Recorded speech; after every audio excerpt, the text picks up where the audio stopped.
พี่น้องมื้อนี้นี่ปลาเด้ปลาเฮาพอได้พอได้ปิ้งเด้อบ่ได้หลายคือเมื่อก่อนพี่น้องซับนี้ก็ภูมิใจแล้วเบาจังกันนี่เนาะนี่มากับผลงานมองใหม่เฮาปลาใหม่ๆเฮาอันนี้ปลาใหม่ๆเฮาหามาปิ้งกินจังซี่มันจึงแซ่บพี่น้องกินบ่ครับพี่น้องเอ้ยนี่แม่พอที่จะบอกทำนี่นะแม่เอ้ยครับสุดยอด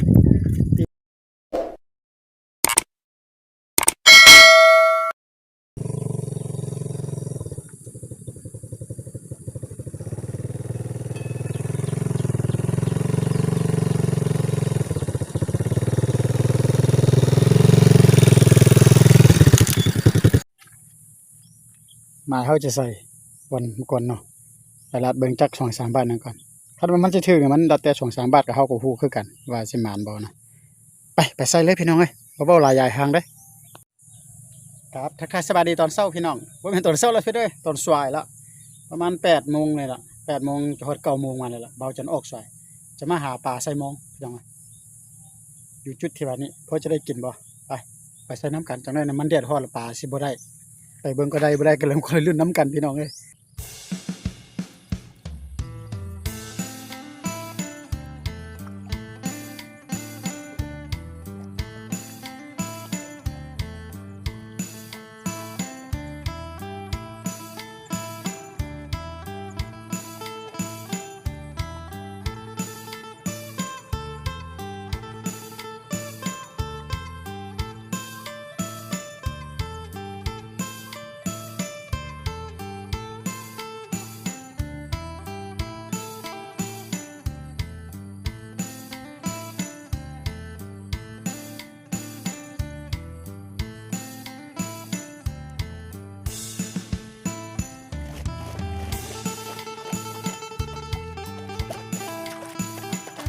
ไปกันเลยกัน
เอาจังจะไปใส่อยู่ขอนดำๆหันบาทนึงก่อนพี่น้องนี่ใส่มองกลายไป2 บาทได้ประมาณ 5-6 ตัวพี่นะพอได้ปิ้งสิดอกมื้อนี้น่ะพอเบาจันมาสอยได้ปลาบ่เข้าหรือว่ามีคนมาหาก่อนเฮาก็บ่ฮู้นะไปขออนุญาตตัดไปแล้วก็ที่ว่าไปใส่อยู่บาทนึงก่อน ไป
พี่น้องมื้อนี้เนี่ยปลาเนี่ย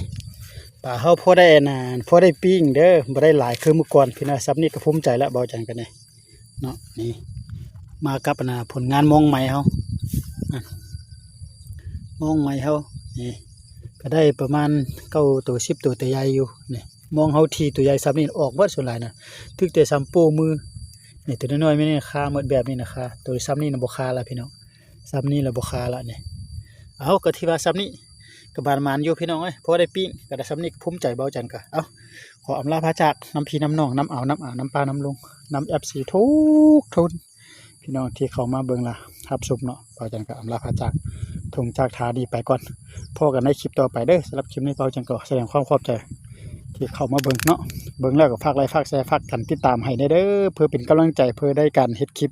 ใหม่ๆออกไปให้พี่น้องมาได้เบิ่งรับชมเนาะ แต่ว่าก็เป็นสายแบบธรรมชาติพี่น้องหากินหาอยู่บ้านหมานได้บ่หมานได้ก็สลับซับเปลี่ยนกันไปจังซี่แหละเอ้าขอขอบอกขอบใจครับก่อนพี่น้อง